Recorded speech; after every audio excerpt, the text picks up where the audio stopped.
Hey there, Grumpy Old Fart here. I'm doing an alien abduction video on Elias S Seixas Seixas. I have no idea how to pronounce that. Seixas. It's from 1980. Um, the Elias Seixas. I hope I'm saying his name right because he certainly deserves to have his name said right. The Elias Seixas UFO incident would come to be known as the truck driver abduction and would become one of Brazil's best known cases. To me, this reminded me a lot of the Travis Walton abduction. Let me get into this and we'll explain. On September 21st, 1980, Elias Seixas, his cousin Alberto, and their friend Guaraci, G-U-A-R-A-C-I, Guaraci, were driving in a truck. They were returning from a nearby town. The truck began to experience strange electrical events, and the men began becoming extraordinarily drowsy. Elias felt a pressure on his neck, and the truck lights began turning off and on repeatedly. He pulled over and got out of the truck, feeling as though there was a voice in his head compelling him to do so. Elias doesn't remember what happened next, but Alberto and Guaraci said that he was hit by a beam of blue light. Once they were all out of the truck, the blue light vanished and there appeared to be a forest fire in the distance. The men investigated and found that it was not a forest fire, but rather some kind of object. Gee, just like what happened to Travis Walton and his friends. I did a video on that. Go check it out.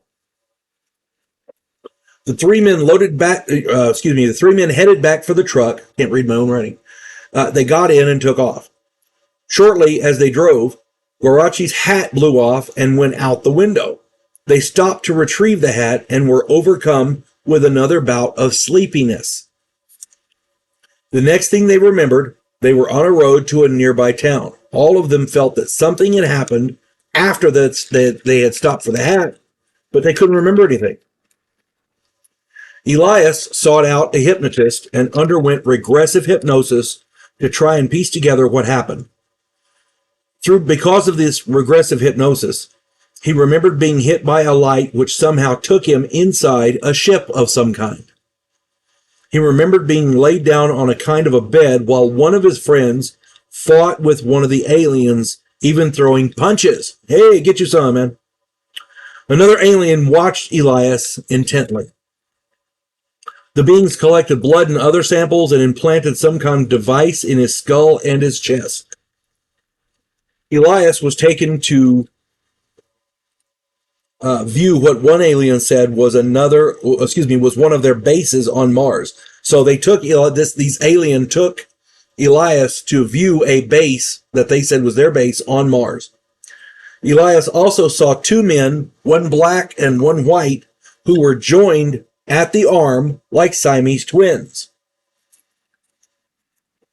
He saw several other types of aliens as well before being returned. Now, I don't know what this... Are they joining black and white people together to see if we're the same race or something? I don't know. We're all human. I mean, I don't know. Maybe the aliens are... They just don't know. Anyway. And he said that there was more than one type of alien on the craft. That's another important detail. After returning home, Elias was unable to recognize his own daughter. He suffered impotence for 4 months. Doctors could not explain his conditions, but also found a mark on his chest and calcification on his skull. Experts stated that this calcification could only happen if he had undergone surgery of some sort. He'd also lost a cyst from his hand. His wife said there was a cyst on his hand and for years, and it was gone. Abduction cases like these are pure gold because there remains physical evidence. The fact that he couldn't remember his own daughter and the fact that he was impotent for 4 months, that's a lot. But then you see these marks and the cyst being gone. That's, that right there is evidence. All three men stuck to their story for their entire lives. That's also important. Over time, people change. Okay, we were lying. No, not these guys. These guys all stuck to the same story. Now, I got this story from the Infographics Show YouTube channel. Go check them out. They do really quality stuff. On top of that, the similarities to the Travis Walton thing. Go check out my video on that event. To me, that says there's more to this than meets the eye. So, at any rate, I hope this finds everybody well. You folks have a good day now. God bless one and all. We elect cookie-cutter politicians every single election cycle. Yes men who maintain the status quo and do just enough to make us believe the system still works.